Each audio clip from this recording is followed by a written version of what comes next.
আসসালামু আলাইকুম রহমতুল্লাহ। বন্ধুরা, আজকে আমি চলে এসেছি কুমিল্লার সবচেয়ে জনপ্রিয় সস্তা কাঁচামালের বাজার বিজয়পুর বাজার, যেই বাজারে সকল ধরনের সবজি ও মাছ স্বল্প মূল্যে পাওয়া যায়। তাই এই বাজারটি এই অঞ্চলের মানুষের নিকট সবচেয়ে জনপ্রিয় একটি বাজার। এই অঞ্চলের মানুষের নিকট বাজারটি জনপ্রিয়তা পাওয়ার দুইটি কারণ। প্রথমত, এই বাজারে সব সময় সকল ধরনের সবজি এবং সামুদ্রিক মাছ সহ দেশীয় মাছ স্বল্প মূল্যে পাওয়া যায়। এই কথাটার বাস্তবতা খুঁজতেই আমরা সরাসরি ক্রেতা এবং বিক্রেতাদের সাথে কথা বলবো। দেশি জাম, লিচু, আচ্ছা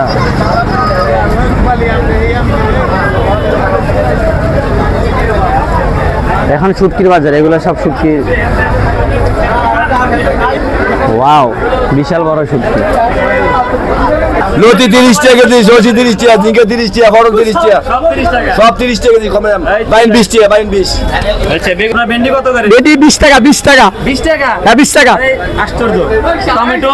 তো টমেটো হয়েছে আপনার 40 টাকা, 40। টমেটো 40, ভেন্ডি 20। হ্যাঁ ভেন্ডি 20। আচ্ছা। আর গাজর দাম বেশি, চাইনা গাজর তো।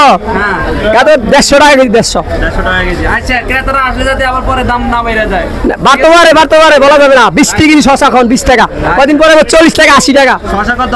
20 টাকা, 20 টাকা। তো আমারে দেন 2 কেজি দেন। আচ্ছা না করে দিল। দেন, বিসমিল্লাহ। এই বাজারে নাকি শাকসবজি কম দামে পাওয়া যায়, এটা কি কথাটা সত্য? জি জি, এখন তো মোটামুটি কমে আছে দেখা যায়। আচ্ছা আচ্ছা, অন্যান্য বাজার থেকে এখানে কম নাকি? হ্যাঁ, মোটামুটি বাজার একটু কমে পাওয়া যায় অন্যান্য বাজার থেকে। ঠিক আছে, ধন্যবাদ আপনাকে। শাকসবজি মোটামুটি খুব সস্তা দামে পাওয়া যায়, এটা আমি আপনাদেরকে ভিডিও শুরুতেই বলছি। এখানে শাকসবজি সস্তা দামে পাওয়া যায়, কারণ হলো এগুলো বাহির থেকে আসে না, এলাকারই, এই জন্য তারা স্বল্প লাভে বিক্রি করে দেয় আর কি। 230। আমরা তো শুনছি মাছের দাম কম। ঠিক আছে, সাইজ হিসাবে নাকি? আচ্ছা, মুরগি ট্যাংরা মাছ কত করে? দাম তো বাড়তি, পানি বেড়ে গেছে, মেঘদান বৃষ্টির কারণে। বাহির থেকে নেওয়া এলাকার মাছ, এলাকার। নিলেন ইলিশ মাছ?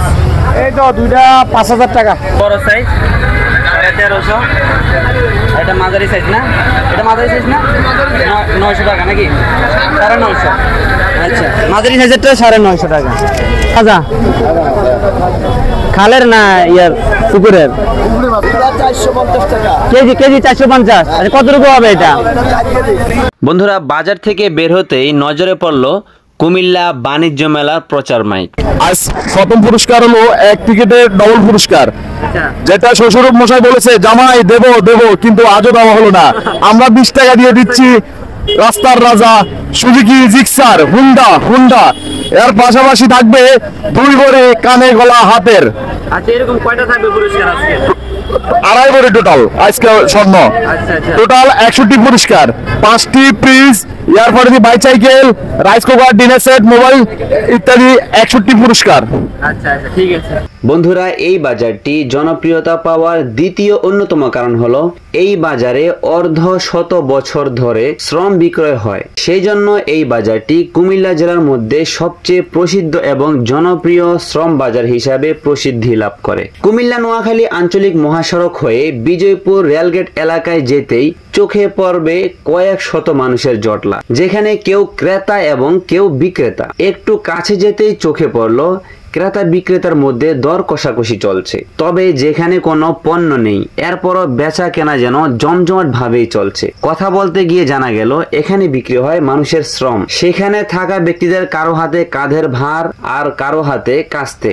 দেশের বিভিন্ন স্থান থেকে শ্রম বিক্রি করতে এসেছেন তারা। বর্তমানে বোরো ধান কাটার মৌসুম চলছে, সেই সাথে সাথে নতুন ধান লাগানোর সময় চলে এসেছে। এই সময়ে শ্রম বিক্রির হাট জমজমাট হয়ে উঠেছে। শ্রমিকদের সাথে কথা বলে জানা যায় তারা এই অঞ্চলে শ্রমের ভালো মূল্য পেয়ে থাকেন, বিদায় এই অঞ্চলে এসে তারা শ্রম বিক্রি করেন। আমরা কুষ্টিয়া থেকে আসছি। কুষ্টিয়া?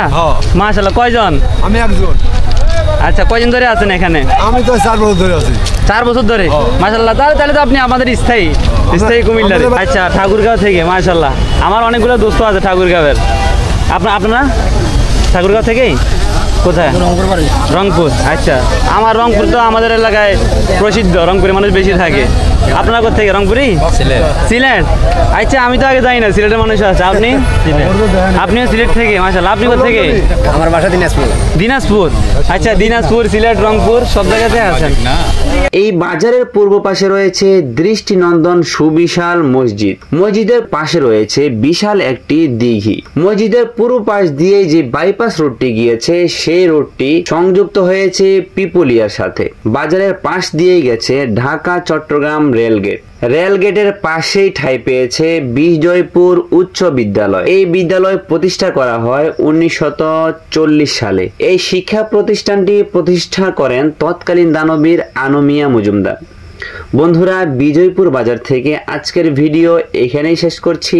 আবারও দেখা হচ্ছে পরবর্তী কোনো ভিডিওতে। সেই পর্যন্ত ভালো থাকুন, সুস্থ থাকুন। আল্লাহ হাফেজ।